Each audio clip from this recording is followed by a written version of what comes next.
Beaucoup de choses qu'on utilise au quotidien, on ne porte pas beaucoup attention sur elles, mais si elles venaient à disparaître, leur absence se ressentirait tout de suite.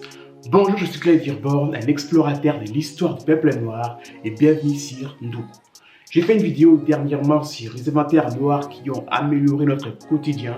Je te parle aujourd'hui de deux femmes noires qui n'ont pas amélioré notre quotidien, mais elles ont changé le monde.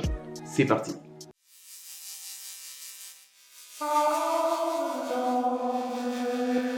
Qui suis-je? Je suis équipé dans des milliards de smartphones, tablettes et ordinateurs et facilite les rencontres. Je suis équipé dans tous les véhicules modernes et permet de se diriger simplement avec une voix artificielle et un écran. Je suis largement utilisé dans les domaines militaires et permet de guider des missiles. Je suis équipé dans presque tous les avions et bateaux modernes et leur sert à se localiser. Je suis. Le GPS, bien sûr, qu'on utilise tous les jours. C'est une femme, elle est noire. Elle est américaine, issue d'une famille d'agriculteurs. Elle est née en 1931 en Virginie. On va parler de Gladys West. Élève brillante, elle rentre à Virginia State University avec une bourse et étudie les mathématiques. Sa licence en poche, elle enseigne pendant 2 ans avant de rentrer à nouveau à l'université pour obtenir son master. Elle est embauchée par l'armée en 1956. Elle est l'une des 4 employés de sa base navale. Elle y rencontre le mathématicien Hiram West qui deviendra son mari. Dans les années 60, à des fins militaires et en pleine période de guerre froide, les États-Unis décident de mettre sur pied le GPS. Pour ce faire, Gladys West collecte des données mathématiques des satellites qu'elle rentre dans des énormes ordinateurs occupant des salles entières pour faire des calculs. En 1979, elle prend la tête du projet CISAT, un programme satellite permettant de cartographier les fonds marins. En 1986, elle publie un manuel de collecte et d'analyse des données géographiques par satellite. En 1995, le GPS devient opérationnel sur l'ensemble de la planète Terre et plus tard, elle sera démocratisée et généralisée comme on les connaît aujourd'hui. En 1998, Gladys West prend sa retraite et survit par la suite à un AVC, des graves problèmes cardiaques et un cancer au sein. Elle a finalement réussi la reconnaissance qu'elle méritait en étant intronisée au temple de la renommée des pionniers de l'espace et des missiles de l'armée de l'air par l'armée de l'air américaine lors d'une cérémonie tenue au Pentagone.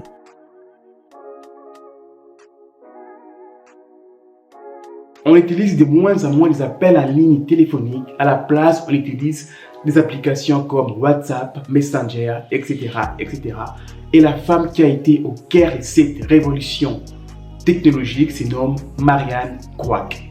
Convaincue de l'utilisation d'Internet, Marianne Kwak, avec d'autres, monte sur les créneaux et persuade la compagnie d'investir dans ses champs.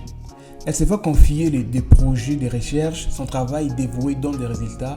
Elle produit incessamment des innovations pour la nouvelle technologie sous l'œil admiré de sa hiérarchie, élogieuse à son sujet. Tout en gravissant les échelons chez AT&T, Kwak a fait progresser la technologie dans des domaines tels que la voix et la messagerie texte sur les téléphones cellulaires. Elle a inventé la technologie qui permet aux gens d'envoyer des dons textuels à des organisations de bienfaisance.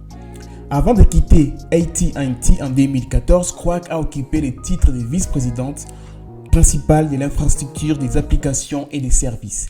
À ce poste, elle a supervisé plus de 2000 informaticiens et ingénieurs et géré plus de 500 programmes. Marianne Kwak a travaillé ensuite pour Google en tant que vice-présidente du groupe d'ingénierie. Elle a été intronisée au temple de la renommée de Women in Technology International. En plus de ses réalisations, Marianne Kwak siège également au conseil d'administration du Centre d'éducation sur l'Holocauste, les génocides et les droits de l'homme. Marianne Kwak est responsable de l'expansion de ce qu'Internet est capable de faire dans le monde entier et de l'augmentation de l'accès à Internet dans les mondes en développement. C'était Clyde Virborn sur Ndoukou. J'espère que cette vidéo t'a plu. Je te dis à la prochaine pour de nouvelles vidéos aussi incroyables que celle-là. Prenez soin de vous. Salut.